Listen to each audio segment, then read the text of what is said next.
عوام پاکستان پارٹی کی لانچنگ تقریب رہنما مفتاح اسماعیل کا کہنا تھا کہ لگتا ہے آج بھی پاکستان میں ایسٹ انڈیا کمپنی کی حکومت ہے۔ پاکستان کا نظام عوام کے لیے شکاری نظام بن چکا ہے۔ ظالم لوگ سمجھتے ہیں عام پاکستانی ان کا ایک شکار ہے۔ مفتاح اسماعیل نے کہا کہ پاکستان میں مڈل کلاس پاکستان کو مارا جا رہا ہے۔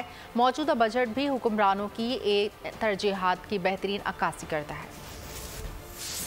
ہے کہ ہم سمجھتے ہیں کہ پاکستان کا نظام ایک وہ نظام ہے کہ جو کہ صرف اشرافیہ کے لیے کام آتا ہے اور عام پاکستانی کو آگے نہیں بڑھنے دیتا ہے۔ اور جن پارٹیوں میں ہم تھے، حکومت میں بھی رہے ہیں اور وزارتیں بھی آج بھی ہم کو مل سکتی تھی، لیکن اس وزارت کا کوئی فائدہ نہیں ہے جس وزارت سے آپ اپنے ملک کا کوئی فائدہ نہ کر سکیں۔ تو یہ نئی پارٹی اس لیے بنائی گئی ہے کہ ہم سچ مچ یہ سمجھتے ہیں کہ صرف لفظی کارروائی نہیں، اصل میں اب پاکستان کا نظام بدلنا ہوگا کہ یہ نظام جو ہے یہ ایک شکاری نظام ہو گیا ہے، جس کو انگریزی میں کہتے ہیں پریڈیٹری اسٹیٹ بن گیا ہے پاکستان۔ یہ ظالمانہ نظام ہو گیا ہے۔ جو پاکستان کی ریاست ہے وہ ایک شکاری کی مانند ہے اور ہم وہ سمجھتے ہیں کہ ہم شکار ہیں۔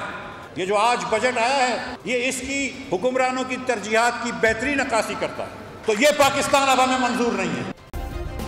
سبسکرائب کریں اور بیل دبائیں تاکہ کوئی خبر رہ نہ جائے۔